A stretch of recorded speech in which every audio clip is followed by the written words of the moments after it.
अर्थात कल्पना के लोक में ही उड़ रहे हैं ये लोग।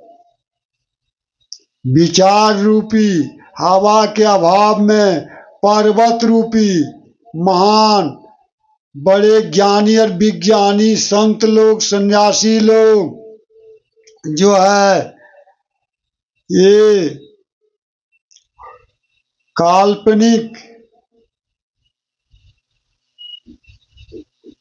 रूपी, काल्पनिक ईश्वर रूपी कल्पना के लोक में उड़ रहे हैं। काल्पनिक ईश्वर पाने के लिए कल्पना के लोक में उड़ रहे हैं।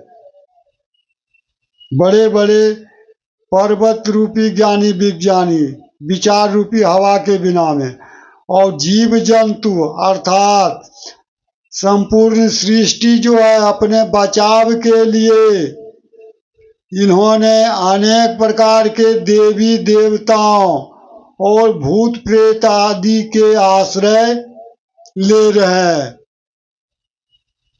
इतना ही नहीं, बड़े बड़े संतों के दिग्भ्रमित को देखकर, उधर देखिए बड़े बड़े ज्ञानी विज्ञानी विचार रूपी हवा के बिना ही कल्पना के लोक में उड़ रहे हैं, यानी बिना हवा के ही पहाड़ उखड़े जा रहे हैं, कल्पना के लोक में उड़ रहे हैं।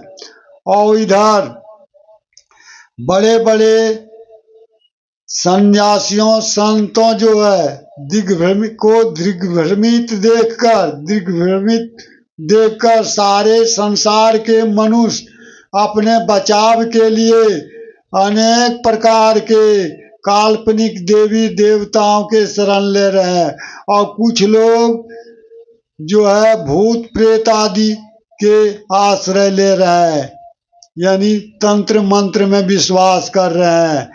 जबकि कवि कह रहे हैं तंत्र मंत्र सब झूठ है, मत भरमो संसार, असार शब्द जाने बिनु को न उतरे पार। तंत्र मंत्र सब झूठा है, जब तक सार शब्द नहीं जानोगे तब तक भवसागर से पार होने का कोई दूसरा उपाय ही नहीं है।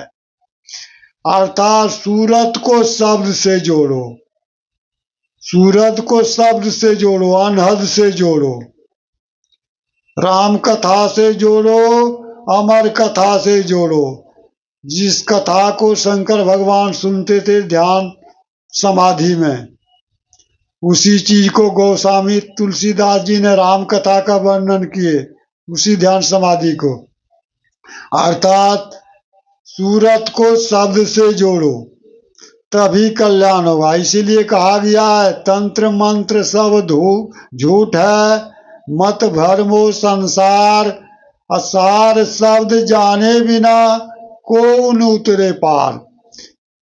तंत्र मंत्र या विद्या ही छोड़ो, ये सब जो है काल्पनिक है। देवी देवता,